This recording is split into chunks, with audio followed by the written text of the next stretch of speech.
Bienvenue sur le podcast de l'Église La Bonne Nouvelle de Dijon. Merci de nous suivre afin de plonger ensemble au cœur de la Bible et d'y découvrir le message que Dieu adresse à ceux qui l'aiment. Nous serions heureux de vous rencontrer un dimanche au 8B rue Jules Viol à Dijon. Bonne écoute. De croire en Jésus-Christ. Qu'est-ce que ça change? Quand on demande à un nombre de personnes, tu es chrétien, ils disent oui, j'ai donné ma vie à Jésus. Oui, je suis sauvé, je suis né de nouveau. Mais au fond, ça change quoi vraiment profondément de placer sa confiance en Jésus, de croire en Jésus-Christ? Et ce matin, nous allons réfléchir au travers de cette question en méditant sur le récit de Zachée. Et ce récit se trouve dans l'Évangile selon Luc, le chapitre 19, les versets 1 à 10, que nous allons lire. Luc 19, versets 1 à 10. Jésus étant entré dans Jéricho, traversait la ville et voici un homme riche appelé Zachée, chef des publicains, cherchait à voir qui était Jésus, mais il ne pouvait y parvenir à cause de la foule, car il était de petite taille. Il courut en avant et monta sur un sycomore pour le voir, parce qu'il devait passer par là. Lorsque Jésus fut arrivé à cet endroit, il leva les yeux et lui dit, « Zachée, hâte-toi de descendre, car il faut que je demeure aujourd'hui dans ta maison. » Zachée se hâta de descendre et le reçut avec joie. Voyant cela, tous murmuraient et disaient, « Il est allé loger chez un pécheur. » Mais Zachée, se tenant devant le Seigneur, lui dit, « Voici, Seigneur, je donne aux pauvres la moitié de mes biens, et si j'ai fait tort de quelque chose à quelqu'un, je lui rends le quadruple. » Jésus lui dit, « Le salut est entré aujourd'hui dans cette maison, parce que celui-ci est aussi fils d'Abraham, car le Fils de l'homme est venu chercher et sauver ce qui était perdu. » Le Fils de l'homme est venu chercher et sauver ce qui était perdu. Depuis la chute, depuis qu'Adam a péché, la Bible dit que par un seul individu, le péché est entré dans le monde. La corruption est entrée dans le monde. Et tous ont péché et sont privés de la gloire de Dieu. Mais dans tout cela, heureusement que Dieu n'a pas laissé l'homme, n'a pas laissé les hommes, l'humanité mourir dans son péché. La Bible dit que lorsque les temps furent accomplis, Dieu a envoyé son Fils unique, né d'une femme, né sous la loi, afin de racheter ceux qui sont nés sous la loi pour que nous recevions l'adoption. Dieu a envoyé son Fils unique pour que nous soyons réconciliés avec lui par le sang de sa croix. C'est ce que nous dit l'Écriture. Et ce passage, ce texte, cette phrase, le Fils de l'homme est venu chercher et sauver ce qui était perdu, résume parfaitement le message de l'Évangile. La bonne nouvelle, l'offre de pardon offerte par Dieu aux pécheurs au travers de Jésus-Christ, l'agneau de Dieu qui ôte le péché du monde.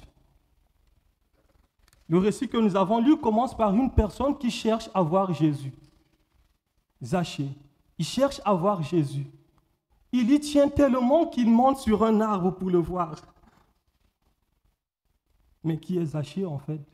Que nous dit le texte à son sujet? Zachée n'est pas présenté simplement comme le publicain, un publicain. Zachée, il est présenté comme le chef des publicains. Le chef des publicains, c'est-à-dire le chef des collecteurs d'impôts qui travaillait pour Rome. Zachée, il était riche mais impopulaire. Il était méprisé de la société. On peut même dire que Zachée, il était un paria social. Il travaillait pour les Romains, les ennemis d'Israël en cette époque, les Romains qui occupaient le pays, et Zachée collectait les taxes justement en leur compte. Il est le chef des collecteurs d'impôts, Zachée. Et en plus de cela, les collecteurs d'impôts de l'époque jouissaient d'une réputation de malhonnêteté. Il arrivait très souvent à ce qu'ils collectent plus que ce que les Romains leur demandaient. Et le reste, ils mettaient dans leurs poches. Ils se retrouvaient pleins dans les poches. Nous pouvons lire ceci pouvons lire ce que Jésus va dire justement dans Luc 3, le verset 12 à 13, où on voit un jour les publicains, c'est-à-dire les collecteurs d'impôts, sont venus auprès de Jésus pour être baptisés. Et ils lui ont dit, « Maître, que devons-nous faire ?»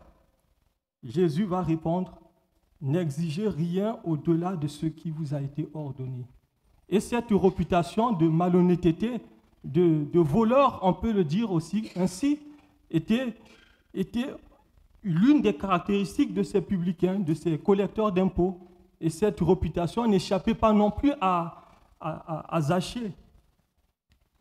Zachée, il avait reçu sa vie sur le plan professionnel. Il avait un bon travail, si on peut le dire ainsi, un travail qui était bien rémunéré. Il était riche.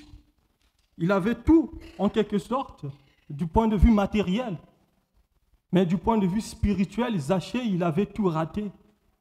Il avait tout raté. Sa relation avec Dieu, sa communion avec Dieu, sa relation avec son prochain.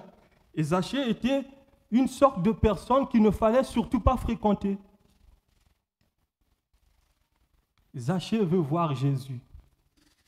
Zachée, il avait certainement entendu parler de Jésus. Il avait certainement entendu les rumeurs, les histoires que les gens racontaient au sujet de Jésus. Le faiseur de miracles, celui qui mange et boit avec les gens de mauvaise vie, celui qui ressuscite, celui qui guérit les malades. Zachée, il avait certainement entendu quelque chose. Il veut voir de ses propres yeux. Il veut lui parler. Il veut le connaître, Zachée. Veux-tu connaître le Seigneur ce matin? Comme Zachée, veux-tu voir Jésus? Le connaître? Le texte qui précède justement le passage que nous venons de lire nous raconte quelque chose qui s'est passé, une guérison que le Seigneur a opérée. Là, on est dans le chapitre 19. Dans le chapitre 18 de Luc, Jésus va entrer près de Jéricho. Il entre dans Jéricho, il s'approchait de Jéricho et là, il y avait un aveugle qui mendiait. Il a écouté, entendu, il y a Jésus qui passe par là. On lui a dit, c'est Jésus qui passe. Cet aveugle s'est mis à crier, « Fils de David, aie pitié de moi !» Et Jésus, plein de compassion, il va guérir cet aveugle. Cet aveugle va recouvrer sa vue. Et puis, il va louer Dieu de tout son cœur. Il va chanter, il va se joindre à Jésus.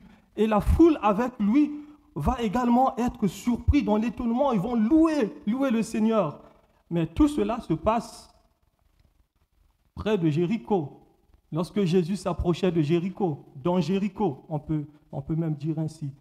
Et Zachée, il est de Jéricho. Il est chef des collecteurs d'impôts. Il a certainement entendu quelque chose, les choses au sujet de Jésus. Zachée veut voir Jésus. Mais dans sa quête de vouloir rencontrer, de vouloir voir Jésus, il est confronté à plusieurs obstacles. Déjà, il y a une foule immense autour de Jésus. Il est difficile de s'approcher, d'aller vers Jésus, lui parler. Il est difficile. Il y a une foule immense. Et en plus de cela, l'autre obstacle auquel Zachée est confronté, il est court. Il est de petite taille. Alors, lui qui est court, comment il va faire pour se frayer un chemin et traverser la foule pour voir Jésus? Il va réfléchir, imaginer des scénarios. Il va monter sur un arbre. C'est plus facile comme ça pour voir Jésus. Mais ça peut nous faire rire en partie. Zachée, il avait accumulé quantité et quantité de richesses. il n'était pas simplement un collecteur d'impôts, il était le chef des collecteurs d'impôts. Il avait beaucoup, il était riche et il n'était pas satisfait. Il savait que malgré sa richesse, il lui manquait quelque chose. Il n'était pas heureux. Il n'était pas satisfait de sa vie. Lui qui était mal vu de son peuple, des enfants d'Israël, il était mal vu. Il était classé, Zachée, pour les hommes. Zachée, c'est le pécheur. Combien de gens croient que la richesse pourra les rendre heureux? Combien de gens aujourd'hui plongent leur regard, ils se tournent vers le travail ou vers autre chose, pensant que cela leur comblera. Combien de gens cherchent le bonheur dans les choses qui, en fin de compte, ne rassasient pas. Combien de gens, peut-être y a-t-il ici une personne qui se pose cette question, cette même question, il reçoit cette soif d'une vie nouvelle, cette soif de recommencer, cette soif de prendre un nouveau élan, une nouvelle marche, d'abandonner le mal peut-être dont il est enchaîné, de commencer un nouveau départ avec le Seigneur. Viens à Jésus simplement, tourne-toi vers le Seigneur. La vérité, c'est qu'en Jésus seul se trouve le vrai bonheur.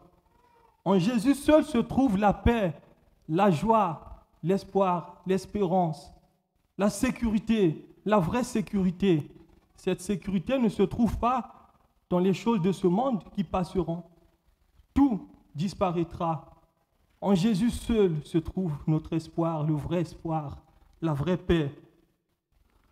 La Bible dit dans Ésaïe 55, le verset 1 à 9, « Vous tous qui avez soif, venez aux eaux. Même celui qui n'a pas d'argent, venez acheter et manger. Venez acheter du vin et du lait sans argent, sans rien payer. Pourquoi pesez-vous de l'argent pour ce qui ne nourrit pas? Pourquoi travaillez-vous pour ce qui ne rassasie pas? Écoutez-moi donc, dit le Seigneur, et vous mangerez ce qui est bon, et votre âme se délectera des mets succulents. » Ce passage nous rappelle que tout ce que nous pouvons chercher dans ce monde ne pourra nous combler. C'est Dieu seul qui peut satisfaire notre âme. Dieu seul qui peut nous donner le vrai bonheur. Ésaïe 55, le verset 6 à 7. « Cherchez l'Éternel pendant qu'il se trouve. Invoquez-le tandis qu'il est prêt. Que le méchant abandonne sa voie et l'homme d'iniquité ses pensées, qui retourne à l'Éternel qui aura pitié de lui, à notre Dieu qui ne se lasse pas de pardonner. » Dieu qui est plein d'amour, qui ne se lasse pas de pardonner. Jésus nous parle dans l'Évangile, comment devons-nous recevoir le royaume? Il nous dit simplement que nous devons recevoir le royaume comme un petit enfant. Il dit, quiconque ne recevra pas le royaume de Dieu comme un petit enfant n'y entrera point. C'est ça la bonne attitude, cette simplicité de l'enfant qui fait confiance à son père parce qu'il sait que son père sait ce qui est bon pour lui. Et cette simplicité, cette foi simple et confiante en notre Dieu, c'est cela l'attitude que Jésus nous demande d'avoir pour entrer dans le royaume avec humilité, simplicité de cœur, en venant à Jésus simplement. Jésus appelle Zachée par son nom. Peut-être il y a de cela combien d'années Jésus t'avait appelé par ton nom. Peut-être il y a de cela 1 an.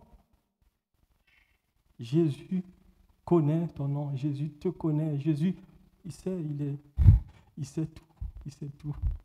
Là, dans ce récit, Jésus, il appelle Zachée par son nom. Zachée, hâte-toi de descendre. Il faut que je demeure aujourd'hui dans ta maison. Si Jésus avait tenu compte des propos des hommes, de ce que les hommes disaient de Zachée, de ce que les hommes disaient des collecteurs d'impôts, il n'aurait jamais prêté attention à Zachée. Jamais. Zachée, hâte-toi de descendre. Il faut que je demeure aujourd'hui dans ta maison. Imaginez l'étonnement de Zachée. Il est surpris, Zachée. Moi, Seigneur, moi, tu m'appelles? Et tout Jéricho avec lui est surpris de voir Jésus s'intéresser à Zachée, ce pécheur. Après cela, tous vont murmurer, ils vont dire, il est allé loger chez un pécheur. Et c'est là ce qui est surprenant qu'on voit quand on lit l'Écriture. Tout au long de l'Évangile, Jésus se voit reprocher d'être l'ami des pécheurs, l'ami des publicains, l'ami des prostituées, l'ami des gens de mauvaise vie. Jésus ne se laissait pas influencer par cela. Il ne se laissait pas influencer par ce que les gens disaient ou pensaient. Et d'ailleurs, lui, il sait ce qui est dans le cœur de l'homme. Il sait que l'homme est pécheur. Il n'avait pas besoin qu'on lui rendît témoignage d'aucun homme. Il les connaissait, Jésus. Oui, il va dire plus tard, je ne suis pas venu appeler les justes à la repentance. Je suis venu appeler les pécheurs à la repentance. C'est celui qui se reconnaît pécheur, celui qui se voit raté. Il voit, j'ai tout raté. Je ne peux pas me sauver moi-même. C'est de celui-là que Jésus il appelle. C'est à celui-là que Jésus accorde. Il donne son amour, son amitié, son pardon. Zachée cherchait à voir Jésus. Mais quand on médite bien sur ce récit, ce qui a sauvé Zachée, ce n'est pas sa détermination de voir Jésus. Ce n'est pas sa propre initiative qui l'a sauvé. Mais c'est l'initiative du Seigneur qui l'appelle. Zachée, hâte-toi de descendre. Il faut que je demeure aujourd'hui dans ta maison. L'évangile est le message de la grâce de Dieu. Une invitation au pardon, une invitation à la réconciliation offerte par Dieu aux pécheurs, en la personne de Jésus-Christ. Romains 3, le verset 23 à 24 nous dit « Tous ont péché et sont privés de la gloire de Dieu ». La suite devrait nous intéresser. Tous ont péché et sont privés de la gloire de Dieu. Et ils sont gratuitement justifiés. Ils sont gratuitement justifiés par sa grâce, par le moyen de la rédemption qui est en Jésus-Christ. La grâce de Dieu ne dépend pas de nos efforts. La grâce de Dieu ne dépend pas de nos œuvres. Elle ne dépend pas de ce que nous sommes. Dieu le sait, Jésus le sait, nous sommes pécheurs. Ce que nous méritions, c'est la condamnation, la séparation éternelle avec Dieu. La grâce de Dieu ne dépend pas de cela. Même le plus vif des pécheurs qui se répand, qui se tourne vers Jésus, il est pardonné, il est accepté, il est réconcilié avec Dieu. C'est cela la grâce. Dieu est riche en miséricorde et à cause du grand amour dont il nous a aimés, nous dit l'Écriture, nous qui étions morts par nos offenses, ceux qui ont placé leur confiance en Jésus, avant ils étaient morts par leurs offenses. Dieu nous a rendus à la vie avec Jésus-Christ. C'est par la grâce que nous sommes sauvés. Il nous a réconciliés ensemble avec lui et nous a fait asseoir avec lui dans les lieux célestes en Jésus-Christ. Oui. Zachée voulait voir le Seigneur, voulait voir Jésus. Jésus a appelé Zachée. Zachée est transformé en une nouvelle créature. Zachée, quand on regarde bien ce récit, il a vécu une transformation. Zachée a entendu l'appel de Jésus, il est descendu de son arbre et a reçu Jésus avec joie. Oui, la Bible dit qu'il y a plus de joie dans le ciel pour un seul pécheur qui se répand que pour 99 justes qui n'ont point besoin de repentance. Oui, il y a de la joie dans le ciel pour un pécheur qui se répand. La rencontre de Jésus avec Zachée a transformé la vie de Zachée. Zachée est devenu un homme nouveau, un homme transformé.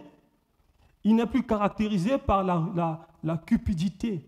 Zachée est maintenant, il manifeste maintenant le fruit de la grâce, le fruit de la vie nouvelle, l'amour. Il peut maintenant aimer son prochain. Et cet amour n'est autre que le résultat de sa réconciliation avec Dieu. Il est réconcilié avec Dieu, il veut se réconcilier avec son prochain. Oui, la grâce est véritablement transformatrice. Lorsqu'une personne rencontre le Seigneur, sa vie ne peut plus rester la même. Ce n'est pas possible. Quand une personne accepte Jésus comme Seigneur et Sauveur, il accepte Jésus dans sa vie, il invite Jésus dans sa maison, sa vie n'est plus la même. L'expérience de la grâce conduit toujours à une transformation, à un changement. Tout ne change pas d'un coup, mais il y a une différence entre le Zachée avant et le Zachée de maintenant. Oui. Tout ne change pas d'un coup. Le Seigneur, il continuera à travailler chaque élément de notre vie afin que nous puissions ressembler à Jésus. Mais quand on place sa confiance à Jésus, il y a une différence entre notre avant et notre maintenant. Zachée le voleur et le cupide est devenu un homme généreux. Regardons Luc 19 que nous avons lu, verset 8. Mais Zachée, se tenant devant le Seigneur, lui dit: Voici, Seigneur, je donne aux pauvres la moitié de mes biens. Et si j'ai fait tort de quelque chose à quelqu'un, je lui rends le quadruple. Oui, Jésus n'a pas demandé à Zachée de faire cela, voyez-vous. Zachée, c'est lui-même de sa propre initiative qui, étant touché par la grâce, étant transformé, il va même au-delà des exigences de la loi. Le malheur de Zachée avait toujours été sa cupidité, son amour de l'argent. Et quand on regarde l'histoire, les témoignages des collecteurs d'impôts, y compris Zachée qui était le chef, d'ailleurs le chef des collecteurs d'impôts, ils n'hésitaient pas même à trahir leur peuple pour s'enrichir. Et maintenant, nous avons là un homme nouveau, un nouveau Zachée. Oui, la Bible est vraie, la Bible dit: si quelqu'un est en Christ, il est une nouvelle créature. Les choses anciennes sont passées et voici, toutes choses sont devenues nouvelles. Nous en venons à la question que nous avons posée au tout début de ce message. Qu'est-ce que ça change vraiment de croire en Jésus-Christ? Qu'est-ce que ça change vraiment de placer sa confiance en Jésus-Christ? Comme Zachée, ça change tout. Il y a beaucoup de gens qui se disent chrétiens, mais quand on regarde leur vie de près, il n'y a vraiment pas le fruit. Beaucoup de gens se disent chrétiens, quand on regarde leur vie, il n'y a pas les marques. Il n'y a pas la marque de la vie nouvelle en eux. Ils sont amers, ils sont méchants, ils sont hostiles même à Dieu. Sont-ils nés de nouveau? Certaines personnes ont fréquenté l'église toute leur vie. Ils ont été baptisés. Est-ce qu'on voit un changement dans leur vie? Il n'y a pas de réelle transformation dans leur vie. Ouais, c'est pas cela l'évangile. L'évangile est transformatrice. L'évangile produit en nous une vie nouvelle. L'évangile nous sauve, nous délivre du péché. En Jésus-Christ, en plaçant notre confiance en Jésus-Christ, en étant unis à Jésus-Christ, on est passé de la mort à la vie. En étant unis à Jésus-Christ, on est transporté du royaume des ténèbres vers le royaume de lumière. Oui, on est une nouvelle créature, c'est ce que nous dit l'Écriture. Le croyant, le chrétien authentique, il peut dire: Autrefois, j'étais aveugle, maintenant je vois. Maintenant, je peux porter du fruit par la grâce de Dieu. Maintenant, je peux marcher en nouveauté de vie. Je ne suis plus lié par ce qui m'empêchait de louer Dieu, par ce qui m'empêchait de prier Dieu, de lui dire « Abba, Père ». Non, le péché n'a plus de pouvoir sur moi parce que je ne suis pas sous la loi, je suis sous la grâce. J'ai maintenant cette force en moi, l'Esprit de Dieu qui habite en moi en étant uni à Jésus-Christ et qui m'aide à renoncer au mal en marchant en nouveauté de vie, en continuant, en persévérant dans la marche avec chrétienne, dans la marche de la vie chrétienne. Mais ça ne veut pas dire que je suis parfait, non. Loin de là. On péchera encore demain, mais on ne va pas rester dans notre péché. On va se relever par la grâce de Dieu. On va continuer. On va demander pardon. On ne va pas rester dans notre péché. Oui. On porte du fruit.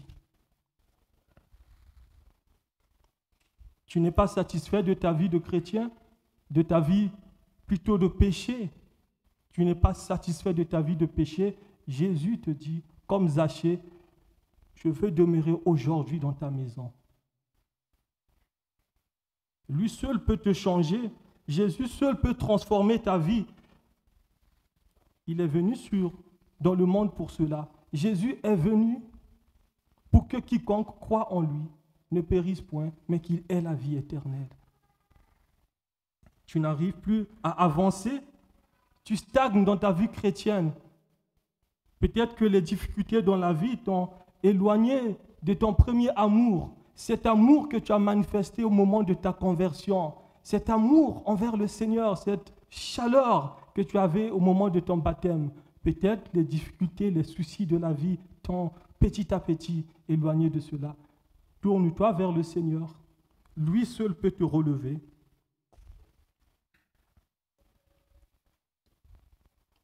Vois-tu de loin? Tu vois ta vie, tu es dans le péché, tu es lié et que tu veux venir à Jésus comme Zachée. Jésus dit, hâte-toi de descendre, je veux demeurer aujourd'hui dans ta maison. Oui.